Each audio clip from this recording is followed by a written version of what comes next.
이제 세 가지 의미의 덩어리로 돼 있죠.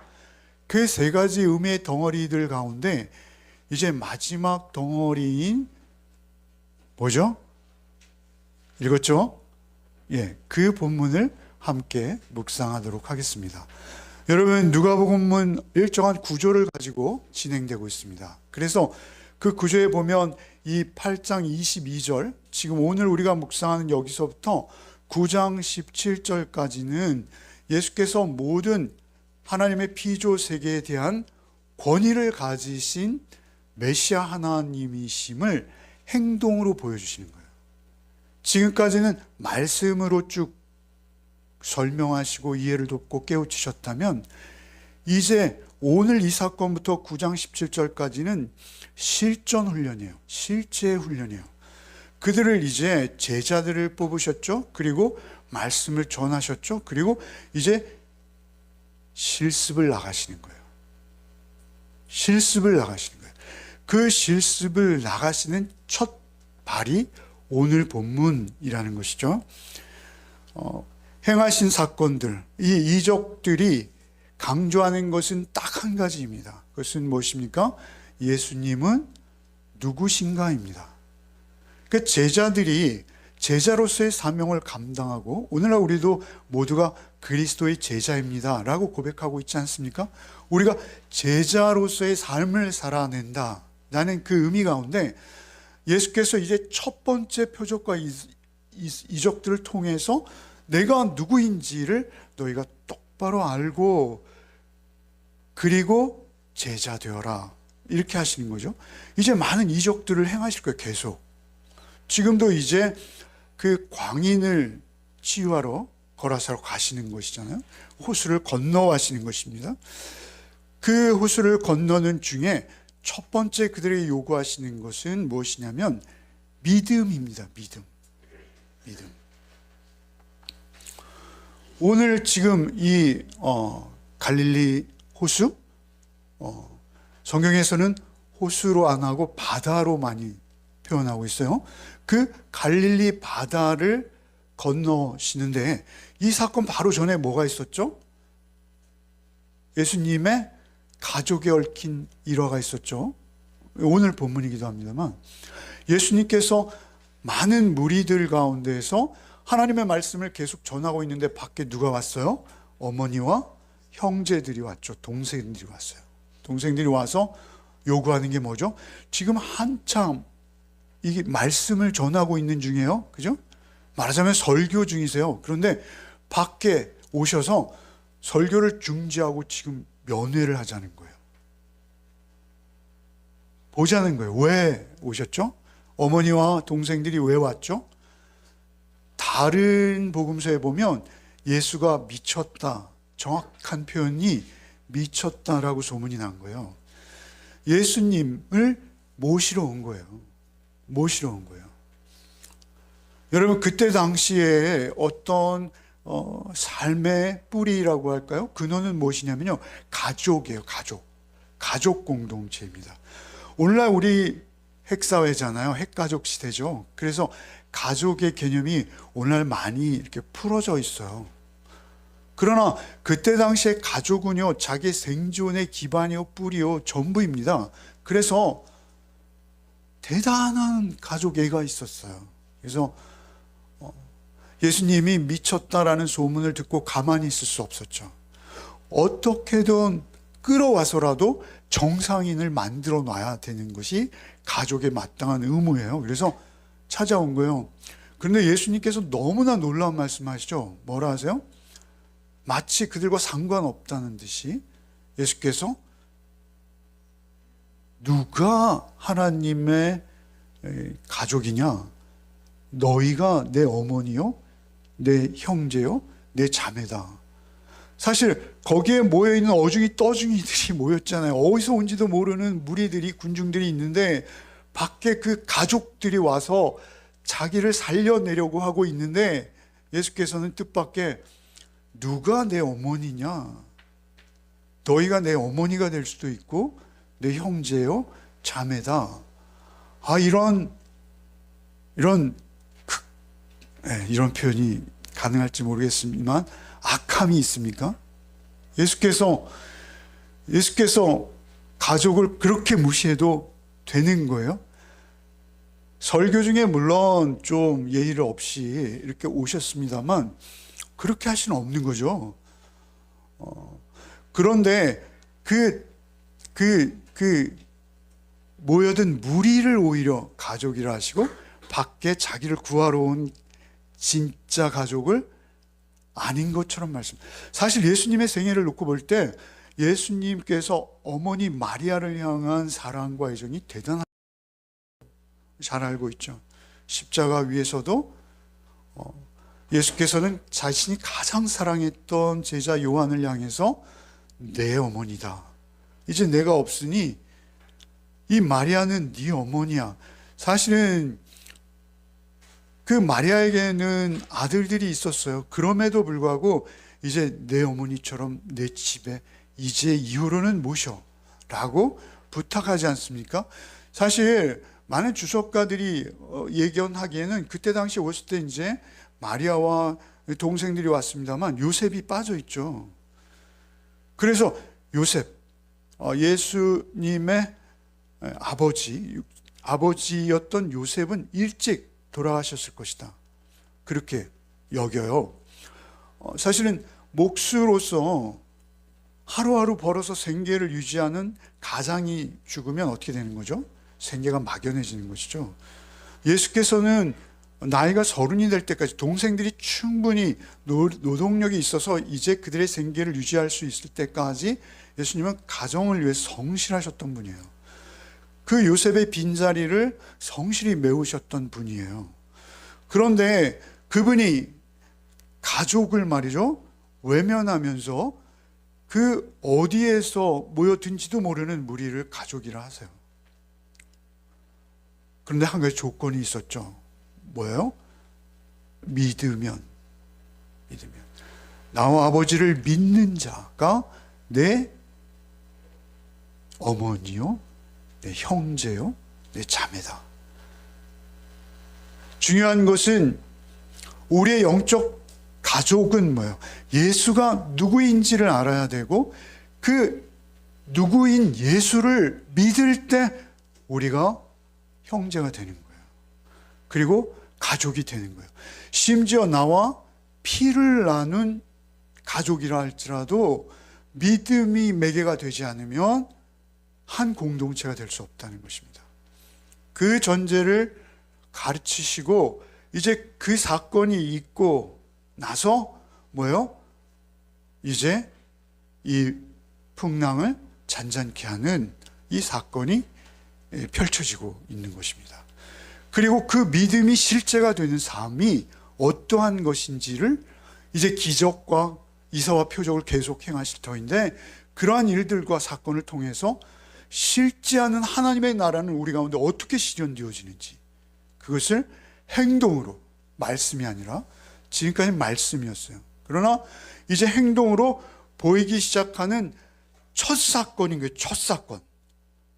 그래서 이 첫 사건의 의미가 우리에게 더욱 중요한 거예요. 처음부터 안 되면 다 안 되는 거예요.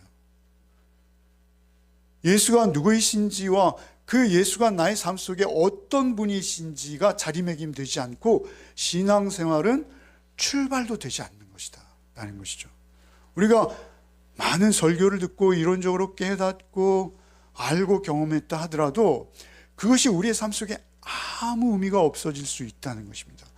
그 말씀을 믿고 믿음에서 나가서 그 말씀을 행동으로 실현하는 삶 속에서 그 말씀이 반영되어지는 그때 우리가 형제요 자매요 예수님의 가족이요 하나님 나라의 백성이 되는 것이다. 그 출발을 지금 하고 계시다라는 것이죠. 그들이 이제 하루 종일 사역을 하고 그 거라사 그 귀신 들린 자를 치유하러 사실은 그 밤에 갈릴리 호수를 건너는 것이죠. 건너는데 갑자기 회오리 바람이 불어왔다라고 하죠. 호수, 여러분 그 갈릴리 호수는 지중해 해수면보다 212m가 낮다고 합니다. 해발 마이너스 212m. 그러니까 해수면보다 상당히 많이 낮은 거죠. 그리고 그 주변에는 높은 산들이 둘러싸고 있어서 분지입니다. 분지. 그래서 우리가 대류가 일어나잖아요. 그래서 물은 천천히 데펴지잖아요.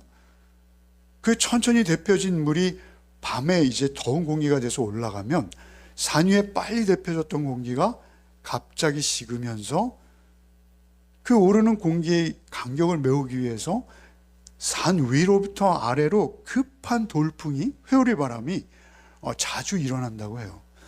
그런데 그날도 역시 그렇게 깔때기 모양의 지형으로 인해서 그 협곡을 따라서 빠른 속도로 이동하는 바람이 있었는데, 사실은 그런 자연현상도 있습니다만 이 바람은 주께서 의도하신 바람이 아닌가, 저 개인적으로 생각해요. 주님께서 제자들을 훈련시키시기 위한 주님의 솜씨가 아니었는가? 주석이나 이런 데는 없습니다. 믿거나 말거나. 근데 하여튼 주님께서는 그런 급한 바람을 보내신 거예요. 광풍이라고 하죠. 광풍. 미친 바람이 불어온 거예요. 광풍이 갑자기 불어닥쳐서 배가 침몰하기 직전이 된 거예요. 여러분, 사실 그들은 바다에서 잔뼈가 굵어서 산전수전 다 겪었습니다. 그런 강풍은 그들의 일상이었을 거예요. 그래서 그들이 또 바람이네, 역시 저녁이 되면 조심해야 했었는데 오늘 좀 심하구나 하면서 배에 고이기 시작한 물들을 퍼냈다고 그러죠, 본문에.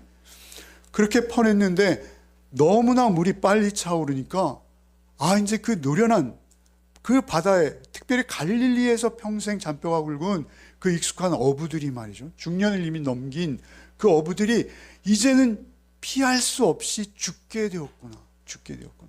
그들의 외침이 한마디예요. 단발마요. 뭐랍니까? 주여, 주여, 우리가 죽겠나이다. 이젠 죽음이구나. 피할 수 없는 이의 마지막 순간이구나. 마지막 순간. 우리에게 사실은 인생에 여러 위기가 있을 수 있습니다. 여러 위기가 있을 수 있어요. 그러나 우리에게 근원적이고 가장 깊은 위기, 그리고 두려움은 뭐냐면요, 우리의 두려움은 죽음입니다. 죽음. 사실은 약간 크고 작은 두려움이나 삶 속에서 어떤 위기가 올 수 있습니다만 그 위기들을 가만히 분석해 보면 다 죽음입니다. 그리고 죽음은 왜 우리에게 이르렀죠? 죄의 삭입니다. 삭.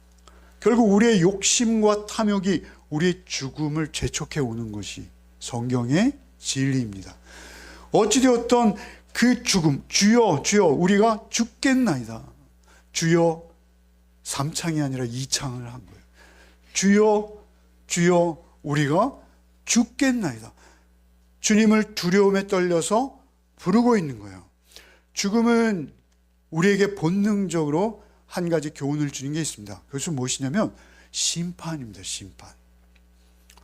죽으면 하나님의 심판대가 있어 라고 본능적으로 신앙생활을 하던 하지 않던 그런 좀 양심이 있고 양식이 있으면 그런 게 있다는 것이죠. 막 살얼음판을 가던 스님 한 분이 살얼음이 쫙 갈라지니까 어떻게 합니까? 아이고 하나님, 우리에게 그 죽음은 본능적으로 의미를 가지고 있어요. 그 두려움에 다급히 외칠 때 예수께서는 다른 복음서에 보면 고무를 베고 잠이 드셨다 하죠. 편안하게 주무신 거예요. 이것도 저는 예수님의 자기적인, 예수님께서 조금은 연출하신 게 아닌가. 물론 하나님께 사랑하는 자에게 잠을 주시죠. 하루 종일 낮 동안 얼마나 많은 피곤한 사역들이 있었어요. 그 사역들 가운데 이제 잠깐 그 틈을 이용해서 잠을 주셨는데 배가 너울에 막 서고 막 침 흘리고 있는데 어떻게 주무십니까? 아무리 사랑을 많이 받으셨다지만. 그래서 예수께서 잠든 것으로 보였어요. 그래서 그들은 예수님을 깨운 거예요. 무릅쓰고. 그래서 예수께서 일어나시자마자 어떻게 하십니까? 바람과 바다를 꾸짖으셨다. 마치 바람과 바다에 어떤 인격이 있는 듯이, 뭐 악령이나 어떤 세력을 꾸짖듯이 말이 통하는 것처럼 그 바람과 바다를 꾸짖었다. 이 꾸짖었다라는 단어에 많은 주석가들이 주목하고 있어요. 그것은 무엇이냐면, 예수께서 베드로 장로의 열병을 치유하실 때 열병을 꾸짖으사, 이런 표현들이 있거든요. 그래서 이것은 사실은 영적인 측면도 있고 자연 만물을 사실은 창조하시고 다스리시는 분이 하나님 아니십니까? 이것은 약간 기독론적인 의미가 있어요. 예수 그리스도는 하나님이세요. 그래서 그 모든 자연 만물을 창조하셨을 뿐만 아니라 그 모든 섭리, 하나님의 섭리로 그것을 운행하시기도 하신다라는 것이죠. 그렇기 때문에 그것들에 대해서 두 가지 측면을 우리는 생각해야 된다라는 것이죠. 바람과 바다도 꾸짖을 수 있는 분이시라는 것이죠. 그래서 예수께서 그 바다를 꾸짖자 바다가 어떻게 됐어요? 순간 너무 잠잠해진 거예요. 그리고 바다가 잔잔해지자 너의 믿음이 어디 있느냐? 각각 달라요. 마가복음 4장 40절에는 이 제자들이 이르시되 어찌 이렇게 무서워하느냐? 너희가 믿음이 없느냐? 믿음이 어디 있느냐? 없느냐? 그래서 사실은 다른 복음서에서는 이게 씨 뿌리는 비유에서 이어지거든요. 그래서 바위 위에 씨가 뿌려졌다. 이런 비유도 하고, 저는 이제 이 씨를 바다에 뿌려버린 거 아닌가? 이 사람들이 또 이렇게 해석할 수도 있고, 정말 믿음이 없었다라는 것이죠. 너희 믿음이 어디 있느냐? 예수께서 그들에게 요구하시는 거는 뭐라는 거예요? 뭐라는 거예요? 믿음이라는 거예요. 따라오고 계시죠? 예수께서 그들에게 요구하셨던 것은 하나였어요. 무엇입니까? 믿음이었습니다. 믿음. 예수님과 함께 지금 있다라는 사실을 믿어야 했어요. 그들은 예수님이 어떤 분이신지 사실은 지금까지 그들만큼은 많은 경험을 했습니다. 그러자 그들이 죽음과 공포와 두려움으로 떨던 그들이 정신을 못 차리고 했던 말이 뭐요? 그가 누구이기에 바람과 물을 명함에 순종하는가? 그들이 가졌던 의문은 뭐였어요? 그가 누구이기에가 강조점이에요. 누구이기에. 그가 도대체 누구이기에.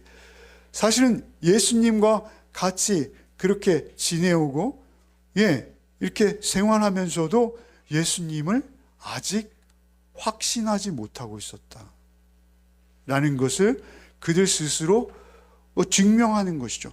누구이기에 바람과 물이 명함에 바람과 물까지 순종하는가? 오늘날은 더욱 그렇습니다만, 오늘은 과학이 발전해가지고 이제는 바람이 어디서 어디로 불고 예측까지 하잖아요. 그런데 그러한 자연현상들이 자연 만물의 이치로 서로 맞물려 그냥 돌아가고 있다라고 여기는데 그렇지 않다라고 성경은 말씀하시는 것입니다. 그것조차도 하나님의 섭리 안에 있다는 거예요. 왜 그렇습니까? 창조주이시기 때문에. 그분은 누구이신가? 라는 질문을 던지고 있다. 여러분, 누가복음 4장 36절 한번 읽어봅시다. 다 놀라 서로 말하여 이르되 이 어떠한 말씀인고 권위와 능력으로 더러운 귀신을 명함에 나가는. 어떠한 말씀인고 저가 뉘기에 이러한 말씀을 하지? 누가복음 5장 21절, 우리가 지금 묵상해온 말씀들이에요. 5장 21절도 읽어보겠습니다. 서기관과 바리새인들이 생각하여 이르되 이 신성모독하는 자가 오직 하나님의 누가 능히 죄를 사겠느냐. 이건 신성모독이야. 네가 하나님이야? 라고 생각하는 것이죠. 하나님이셨죠. 하나님이셨어요. 그런데 그들은 네가 하나님이야? 라고 말하고 있는 그 말 속에 사실은 그분이 누구이신지 나와 있는 거죠. 여러분, 지난주에 어제 묵상했네. 7장 49절 한번 읽어보겠습니다. 함께 앉아있는 자들이 속으로 말하되 이가 누구이기에 죄도사. 중국의 병자를 고쳤을 때, 그러니까 누구이기에, 그들은 끊임없는 의심을 가지고 있었어요. 그들 앞에서 예수께서 함께 생활하시고 놀라운 은혜로 치유해 주시고 가르쳐 주시고 하시는 그 모든 가르침과 행하시는 일들을 통해서 하나님이실 수밖에 없는 것을 그들은 끊임없이 부정하고 있었어요. 그러니까 사실은 우리 마음속이 중요해요. 믿음이라는 건 무엇이죠? 안 보입니다. 안 보여요. 누구도 자기의 믿음을 증거할 수 없어요. 드러낼 수 없어요. 뒤집어 보여줄 수 없어요. 왜요? 우리는 거짓이 아주 몸에 배어있기 때문에 그래요. 그 마음에 진실하게 하나님을 믿는 믿음이 없을 때 우리는 수시로 이런 말을 하면서도 자기는 의식하지 못해요. 그러니까 제자들이 뭐라는 거예요? 이게 누구이기에 이게 바람과 바다도 순종해? 누구이기에? 3년 동안이나 같이 먹고 자고 숨쉬고 호흡했으면서도 그 많은 이적과 가르침을 받았으면서도 끝까지 뭐 그가 누구이기에? 도대체 내가 함께하는 이분이 누구란 말인가? 그렇게 말하며 주여 주여 우리가 죽겠나이다 라고 이야기하고 있다라는 것이죠. 사실 오늘 이 이적을 통해서 예수님께서 첫 번째 제자들에게 훈련하시고자 하는 바는 무엇입니까? 그것은요, 믿음인데요. 뭐에 대한 믿음일까요? 예수님은 누구신가와 동시에 지금부터는 그 바다의 상징과 그 바다에서 그들이 생명을 구원받은 것에 대한 그 은혜를 베푸시는 분이 누구인지를 알 필요가 있는 것이죠. 그런데 그분이 우리에게 주시고자 하는 첫 번째 은혜가 무엇인지를 아는 게 중요하다는 것이죠. 모든 우리의 믿음의 출발, 그리스도인의 출발은 무엇이냐면요, 결론부터 말씀드린다면 우리는 죽음을 이기는 자들이라는 것을 인식함으로 우리의 신앙을 출발되는 거예요. 그리스도인은 무엇입니까? 생명을 이미 영원한 시간 속에 약속받았다. 여기서부터 우리의 신앙을 출발합니다. 그게 없으면 모든 믿음과 우리의 신앙의 고백들은 다 허무한 거예요. 헛것이에요. 여러분, 성경에서는요, 바다는 죽음과 혼돈과 심판입니다. 죽음과 뭐요? 혼돈과 심판. 바다가 은유하는 게 있어요. 은유. 바다가 은유하는 거. 저는 바다를 좋아합니다. 그러나 은유라고 분명히 말씀드렸습니다. 은유. 여러분, 요나서 2장 5절 한번 읽어보겠습니다. 물이 나의 영혼까지 둘러싸우며 기품이 나를 에워싸고 바다풀이 내 머리를 감쌌나이다. 욥 아시죠? 욥이 바다에 빠졌었나요? 아니잖아요. 욥이 이제 기왓장으로 자기의 그 몸을 긁으면서 이제 죽음을 앞에 두고 하는 고백이 뭐예요? 바다풀이 내 머리를 감쌌나이다. 그는 척박한 팔레스타인 지역이에요. 그런데도 육지죠. 그런데도 바다풀이 이미 바다에 자기는 빠졌다라고 생각하는 거예요. 그러니까 바다는 뭘 의미한다는 거예요? 죽음인 거예요. 죽음. 우리 인생에 위기가 찾아올 때 있지 않습니까? 우리가 위기에 찾아올 때 정말 갑자기 말이죠, 부도가 나서 길거리에 앉게 된다거나 말이죠. 갑자기 우리가 믿고 의지했던 어떤 우리의 가족 중에 누군가가 갑자기 돌아가시는 경우도 있잖아요. 저의 인생에서의 충격은 저희 형님이 돌아가시고 아버님, 어머님 돌아가실 때의 충격은 말도 못해요. 내 본인의 죽음과 비슷한 충격이에요. 아니, 능가하는 충격일 수도 있어요. 그런데 그러한 충격들이 우리가 오는데 사실은 가장 근원적인 충격은 무엇이냐면 나도 죽는구나입니다. 죽는구나. 근데 그것이 바다와 연결되어 있어요. 다윗이 죽음 앞에서 어떻게 고백하는지 봅시다. 시편 69편 1절 2절 한번 읽겠습니다. 다윗의 시 인도자를 따라 소사님에 맞춘 노래. 하나님이여 나를 구원하소서. 물들이 내 영혼에까지 흘러 들어왔나이다. 나는 설 곳이 없는 깊은 수렁에 빠지며 깊은 물에 들어가니 큰 물이 내게 넘치나. 깊은 물, 큰 물, 다 바다를 의미하는 거예요. 갈릴리 호수와 같은, 갈릴리 바다와 같은. 여러분 시편 88편 7절도 읽어봅시다. 주의 노가 나를 심히 누르시고 주의 모든 파도가 나를 괴롭게 하셨나이다. 죽음이 그 죽음의 바다에 깊이 잠기는 순서예요. 파도가 우리의 인생에 계속 몰아치기 시작하는 거죠. 바다는 죽음과 혼돈입니다. 바다는 성경에서 심판을 상징합니다. 그런데 성경은 또한 놀라운 것은 그 바다는 말이죠. 누가 만드셨어요? 바다를 만드신 분도 놀랍게 누구라 하세요? 하나님이신 거예요. 하나님이 만드신 거예요. 여러분 시편 89편 9절 한번 읽어봅시다. 주께서 바다의 파도를 다스리시며 그 파도가 일어날 때 잔잔하게 하시나이다. 주님이 하신다는 거예요. 그 파도의 일렁임도 파도의 작용도 주님의 손에 있다는 거예요. 쓰나미가 일어나던 어떠한 상황이 일어나던 주님의 손에 있다는 거예요. 시편 107편 29절 읽어봅시다. 광풍을 고요하게 하사 물결도 잔잔하게 하시는도다. 하나님께서 잔잔하게 하시려면 언제든지 얼마든지 시편 65편 7절 바다의 설렘과 물결의 흔들림과 만민의 소요까지 진정하나이다. 바다의 물결, 여러분 만민의 소요, 여러분 소요는 참 어리석은 것일 때가 많아요.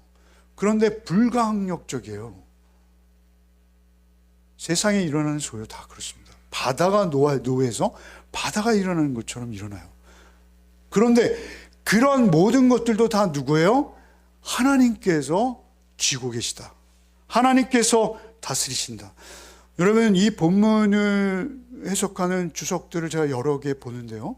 그 주석 중에 총신대학교 신학대학원의 진약학을 가르치는 신형우라는 교수님이 계신가요? 지금 계신가요? 안 계세요? 잠깐 강의하셨나 봐요. 그분이 성서윤연에서 나오는 누가복음 어떻게 읽을 것인가 라는 책을 출간하셨어요. 근데 그 책에서 이 본문을 주석하면서 뭐라 하시냐? 이것은 새 출애굽이다. 새 출애굽. 호수를 건너가면서 있었던 이 사건을 한 단어로 규정하신 거예요. 이것은 새 출애굽입니다. 구약에 있었던 출애굽을 우리에게 다시 보여주시는 것입니다. 그리스도인 되고 그리스도인으로 살아가기 위해서 첫 발자국이 뭐라는 거예요? 바다를 통과하는 것이 첫 걸음이라는 거예요. 바다를 통과하는 것. 여러분 홍해의 사건이 이걸 설명한다는 것이죠. 애굽 군대에게서 바다는 무엇이었습니까? 죽음이요? 심판입니다. 애굽 군대에게 있어서 바다는 죽음 그 자체입니다. 그리고 그것은 하나님의 심판이었던 것이죠. 그러나 이스라엘에게는 어떻습니까? 이미 이스라엘은 죽음을 경험했습니다. 어디서 경험했습니까? 애굽 땅에 있을 때 문설주에 어린 양의 피를 묻히고 그들은 죽음이 패스오버하는 것을 경험했어요. 죽음이 자신을 지나가는 것을 경험했어요. 그래서 그들은 이미 죽음 앞에 담대합니다.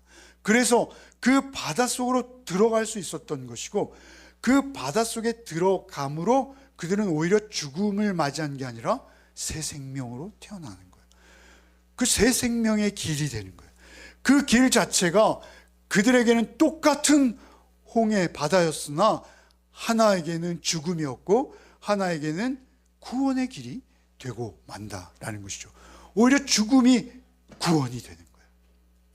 여러분, 이것을 바울 사도께서는 이렇게 설명하시죠. 고린도전서 10장 1절로 2절 한번 읽어보겠습니다.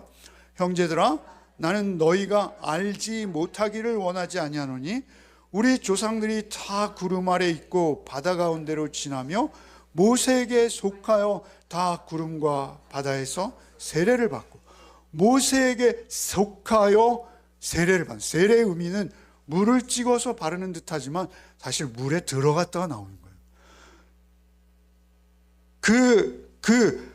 그 바다를 통과, 모세에게 속하여 구름과 바다에서 세례를 받았어요. 그러나 이제는 신약의 성도들은 누구죠? 예수 그리스도에게 속하여 세례를 받는 거예요. 그들은 모세의 뒤를 따라 홍해에서 새 생명으로 태어났다면, 이제 우리 신약의 성도 그리스도인은 누구라는 거예요? 예수를 통해서 그 죽음의 바닥을 치고 부활의 생명으로 다시 태어나는 거예요. 죽음을 넘어서서 또 다른 생명의 기회. 여러분, 우리 주변에 보면 이런 분들이 있어요. 아주 여유로우신 분들 있죠. 엄청난 사건이 닥치면 사람들이 막 획각 뒤집어지잖아요. 그죠? 제정신이 아닙니다. 그런데 정말 그런 엄청난 사건 앞에서도 바위처럼 든든한 분들 있죠, 주변에. 저도 그렇게 되고 싶은데 저는 조그만한 일만 있으면 입술이 새파래지고 막 그렇습니다, 저는. 그런데 어찌되었던 그런 든든한 분들의 특징은 무엇이냐면요, 죽음의 바다를 건너오신 분들이 있어요. 여러분, 그리스도인이 아니더라도 많은 위기 속에서 세상의 모진 풍파를 경험하시고, 그리고 담대해지신 분들이 있는데, 그분들 가운데는 죽음의 위기를 통과한 분들이 있더라라는 것이죠. 우리 그리스도인들은 무엇입니까? 그 사선을 사실은 넘어오는 거예요. 우리가 예수를 믿는다는 건 뭐예요? 십자가와 부활을 믿는 거예요. 십자가를 믿는다는 거, 우리의 믿음의 정체는 뭐예요? 딱 두 사건인 거예요. 예수께서 그 죽음의 바다를 십자가로 지나오시는 것이죠. 그 십자가로 지나는 죽음의 바다를 내가 함께 십자가에 못 박힘으로 우리도 경험하고 지나오는 거예요. 여러분, 이것은 우리가 평생의 묵상입니다. 여러분, 오늘 묵상만이 아니에요. 이 묵상은 여러분의 평생에 계속돼야 되는 거예요. 예수께서 시청각 교육을 하신, 다른 곳에서 시청각 교육을 하시는 게 뭐죠? 예수가 무리를 걸으시잖아요. 밤이 맞도록 그들이 막 노를 젓고 있을 때 예수께서 무리를 걸어서 오시잖아요. 뭐예요? 죽음을 다스리신다는 거예요. 부활의 첫 열매라는 거예요. 죽음에 매몰되거나 빠지지 않는다는 거예요. 죽음 앞에 두렵지 않다는 거예요. 그러나 베드로가 그 물을 봤을 때 그 죽음을 떠올리자 어떻게 됩니까? 당장 빠져가는 것이죠. 예수 손 붙들지 않고 그 죽음을 통과할 수 있는 자 없다라는 거예요. 여러분, 우리가 세월호에 타고 있을 수도 있어요. 여러분, 우리가 이태원에서 할로윈을 즐기고 있었을 수도 있어요. 아니면 우리의 자녀가 거기에 있었을 수도 있어요. 여러분, 우리에게 있어서 항상 크리스찬이 된다라는 것은 무엇입니까? 예수 십자가와 부활의 첫 열매 되신 예수를 믿는다는 거예요. 그 믿음으로부터 우리 그리스도인으로 출발하는 거예요. 그 출발이 없이 우리가 그리스도인을 이해할 수도 없고 이 땅의 삶을 설명할 수도 없는 거예요. 그 부활의 능력을 그 구약에서부터 끈질기게 예언된 그 예언을 통해서 예수가 바다를 건너게 하는 메시아, 우리의 구원주로 오셨구나. 내 흔들리는 발, 자꾸 미끄러지며 세상의 죄악으로 빠져드는 이 발을 붙들어 주실 수 있는 유일한 한 분, 나를 그 죽음으로부터, 그 죄로 인한 죽음으로부터 나를 붙들어 주시는 유일한 한 분, 주님밖에 없구나. 는 첫 출발이 어디서부터 시작된다? 죽음으로부터 시작되는 거예요.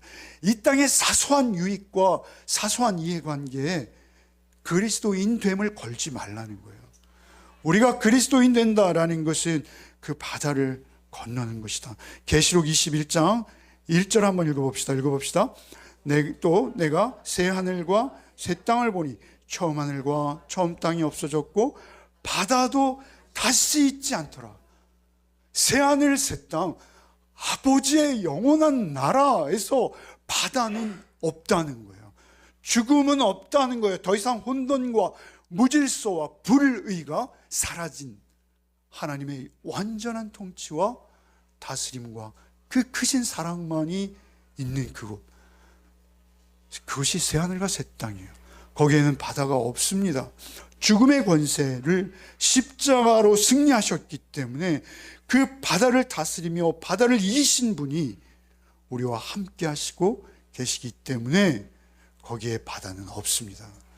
그럼에도 우리가 늘 잊지 말아야 될 게 있습니다. 늘 잊지 말아야 될 게 있어요. 우리가 늘 잊지 말아야 될 거예요.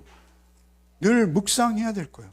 저는 늘 여러분에게 부탁드리는 것은 말씀 앞에 겸손해지라는 거예요.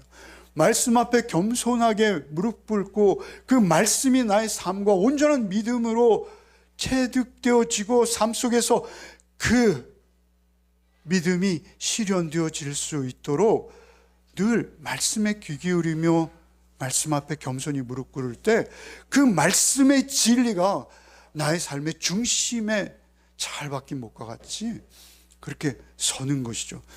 그 첫 출발은 뭐예요? 내가 죽는다라는 것을 항상 기억하는 것입니다. 여러분 히브리서 9장 27절 읽어봅시다.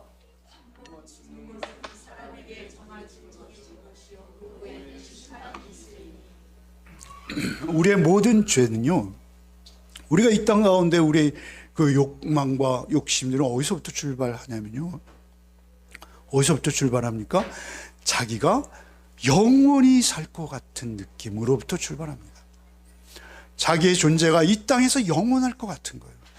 그래서 한없이 다고다고하며 자신의 배만 불리는 것이 인생의 최고의 목적이 되어버리는 거예요. 어떻게 하든 남의 것을 빼앗아 가지고라도 내 하고 싶은 대로 내 생명을 연장해 보겠다라는 기본적인 심성이 우리 가운데 있을 수 있다는 거예요. 그리스도인에게는 절대 그러한 심성이 있어서는 안 된다. 우리는 이 땅 가운데 고린도전서 10장 1절 2절 말씀처럼 형제들아 나는 너희가 알지 못하기를 원하지 않으니 우리 조상들이 다 구름 아래 있고 바다 가운데로 지나며 우리 인생이 바다 가운데로 지나는 인생이에요. 그 바다 가운데로 지나는 과정 속에서 모세에 속했으나 우리는 예수에게 속해서 그 구름과 바다에서 계속되는 세례 받은 자의 삶으로 우리의 삶을 이어가는 거예요. 그래서 바울사도는 뭐라 하십니까? 영원한 생명의 부활장 고린도전서 15장에 나는 날마다 죽는 거예요. 나는 날마다 예수 그리스도 안에서 죽고 새 생명으로 날마다 그 바다 가운데를 걸어가며 새 생명으로 살아가는 거예요. 그 바다를 넉넉히 건너는 거예요. 주님 함께, 주님 안에서 주님과 함께 우리는 그 바다를 건너고 있어요. 그래서 주님이 오직 우리의 선장이신 거예요. 나의 삶의 모든 결정과 선택과 판단을 내가 하는 것이 아니라 주님께 맡기는 거예요. 왜냐하면 그분이 나를 바다를 건너게 하실 거기 때문에. 주님 할까요 말까요? 주님 제가 이거 어떻게 해야 합니까? 라고 주님 앞에 여쭐 때마다 주께서 우리에게 답을 주신다. 여러분 제가 예화를 여간에서는 잘 안 듭니다만 오늘 그러한 모습으로 이 땅을 살다 가신 분 중에 한 분의 예화를 드리고 싶어요. 여러분, 어제가 며칠이었죠? 3.1절. 3.1절 하면 누가 떠오르십니까? 누나. 영원한 누나. 근데 그 누나 다음에 떠오른 사람이 있습니다. 안중근. 여러분, 안중근의 어머니의 이름 혹시 아십니까? 조마리아입니다. 근데 정말 잘 맞으셨어요. 조마리아, 김마리아. 그들이 영세라 하죠. 그들은 영세명이 세례명이에요. 세례명으로 자기의 이름을 개명했어요. 그 김마리아가 안중근 의사가 옥중에 있을 때 면회하지 않았다고 해요. 면회를 충분히 갈 수 있는데 면회를 안 가시는 거예요. 너무하지 않습니까? 아들인데요. 첫 아들이고 안중근이 굉장히 총명했다고 하죠.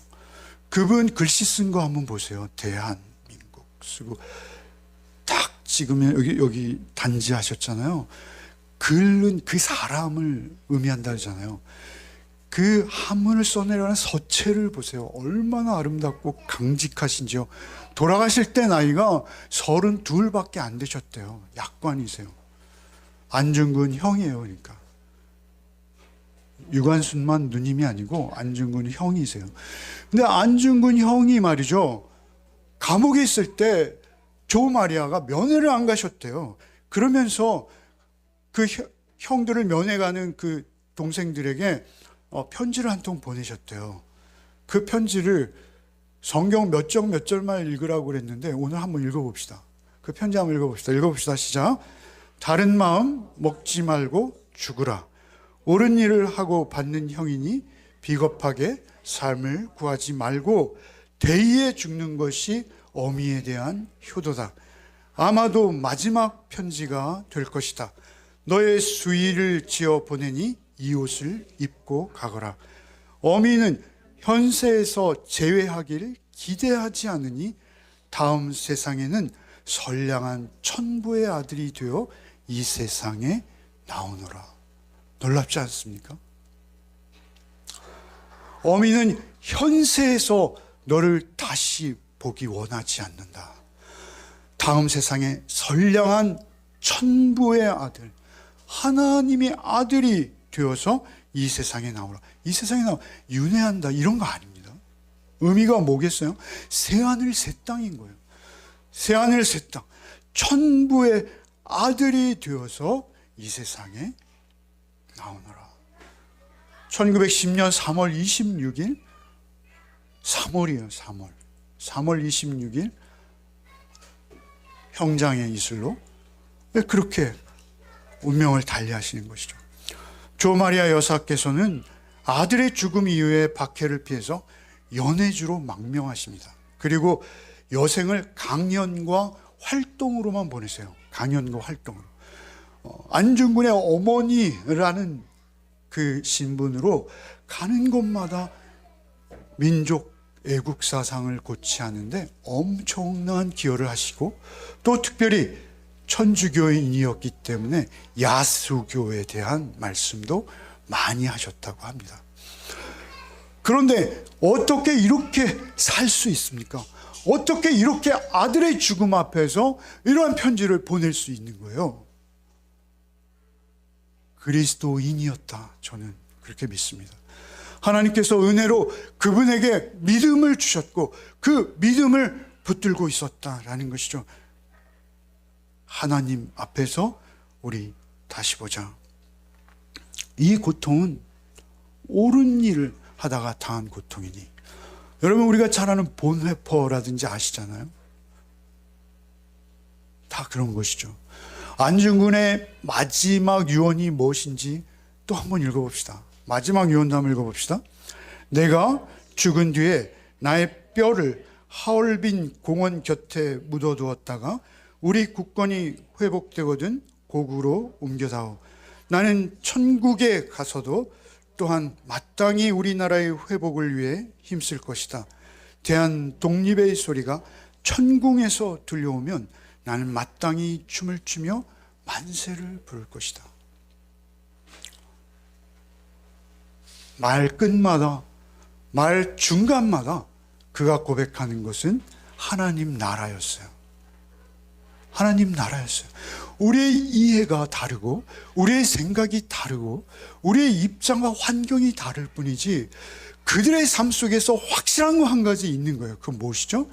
하나님의 나라에 대한 열망인 거예요. 여러분, 우리가 누가복음을 읽어 내려가면서 우리에게 계속되는 한 가지 내용이 있습니다. 그것은 무엇입니까? 하나님 나라입니다. 하나님 나라. 하나님 나라, 천국, 그 나라와 그 의로움을 쫓아서 무엇을 먹을까, 무엇을 마실까가 아니라 그 나라와 그 의를 쫓아서 살아내는 삶, 그 출발은 하나님의 나라를 확신하고 믿는 자로부터 시작되는 거예요.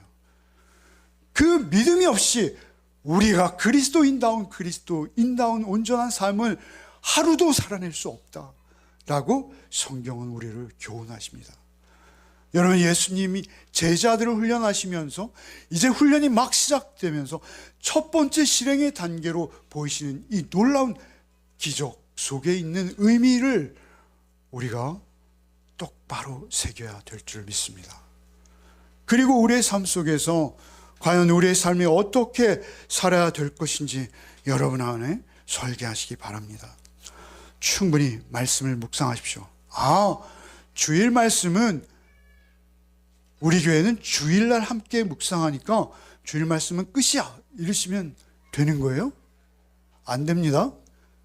이 말씀을 붙들고 오늘 하루 이 말씀을 통해서 이 말씀이 내 안에 확신될 때까지 목사가 이렇게 말을 전개했지. 하나님의 말씀 앞에 겸손히 앉아서 기록된 말씀에 귀를 기울이고 우리 안에 그 하나님 나라의 영원한 약속이 온전히 세워질 때까지 묵상을 멈추지 않는 여러분이 되시기를 바랍니다. 우리의 삶 속에서 말씀을 빼면 우리의 삶은 아무것도 아닙니다. 오직 다음 한 주간 동안 그 하나님의 나라를 펼쳐가시는 주님의 행하심들 속에서 하나님 나라를 경험하고 또 살아내는 복이 우리 모두에게 있기를 바랍니다. 바랍니다.